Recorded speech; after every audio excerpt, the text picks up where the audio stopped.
Most church sound problems are caused by 5 simple mistakes that volunteers make every single week. 5 mistakes that can make even the best worship team sound messy, unbalanced, or distracting. And the good part is, every one of them can be fixed quickly. If you serve on your church sound team or you're trying to improve your live mix without spending more money, then this video will save you time, frustration, and a few headaches every Sunday.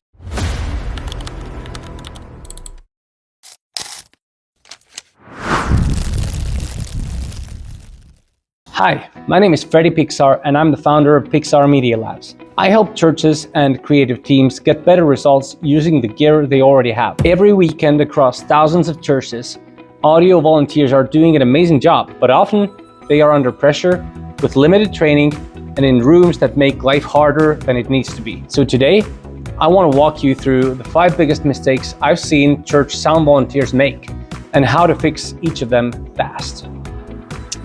Mistake number 1, setting gain too high. This one happens all the time.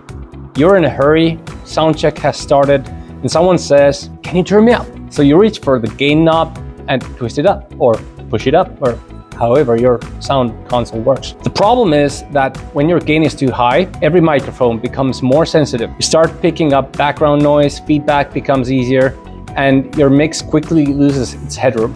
Instead, start by setting a proper gain structure. Have the singer or speaker perform at their normal volume. Bring gain up until the channel peaks around -12 to -6 decibels on your meter. Then build your mix from there. When your gain staging is right, everything else becomes easier. EQ, compression, fader levels, even Livestream feed. Remember, clean gain equals clean sound. Full stop. This is by far one of the hardest things for church volunteers to understand. What is gain? Is this like just volume? Gain is something that you don't want to leave too low or too high. If it's too high, then it starts crackling the audio. If it's too low, then you start boosting all the faders in all different areas. And finally, you're still not having enough sound come into that channel. So setting the gain properly is one of the most important things that you can do every Sunday. Mistake number 2, ignoring monitor mixes. A bad monitor mix can ruin a great performance. When musicians can't hear themselves or hear too much others, they start compensating. They sing louder, play harder, and the stage volume gets out of control. And the first person who suffers is you, the sound engineer or the sound volunteer. If your church uses floor wedges, keep them as quiet as possible. Encourage the team to trust the front of house sound. If you use in-ear monitors, take time before rehearsals to make sure every musician is comfortable. Happy monitors, happy mix. Even small attention here can completely change how relaxed and confident your musicians feel. And that translates directly to a better service.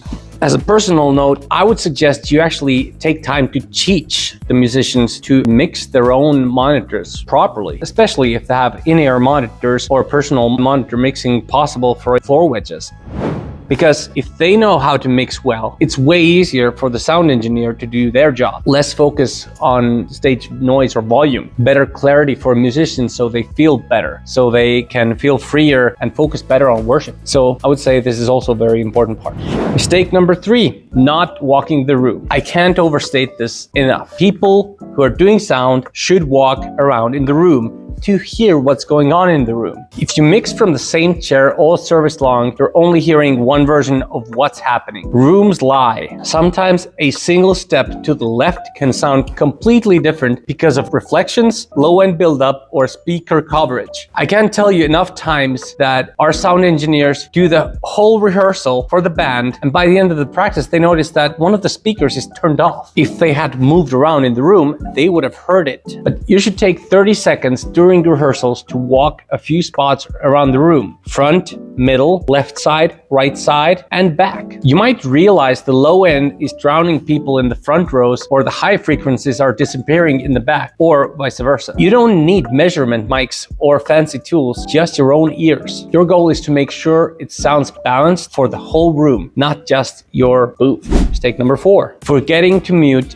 unused microphones. This one creates more problems than people realize. Open, unused mics pick up stage noise, air conditioning hum, floor movements, everything. Anything you can imagine, it can pick up. And the more open mics you have, the more your mix becomes muddy and prone to feedback. During worship, mute mics that aren't being used. During speaking, mute the instruments. It's a habit worth training every volunteer on. If your console has mute groups or scenes, here's a tip: use them. Just that tiny bit of organization can be the difference between a clear professional mix and one that feels chaotic. So whenever you're not using it, mute it. Mistake number 5, not communicating with your musicians. This one might be the most important. The sound booth can feel like a separate island from the stage, but it shouldn't be. Great sound comes from teamwork, not guessing. If something sounds off, talk to the worship leader. Ask how it feels on the stage. Ask if they hear enough of themselves. Ask if they can hear all the instruments, if they can hear all the vocals, if they can hear enough.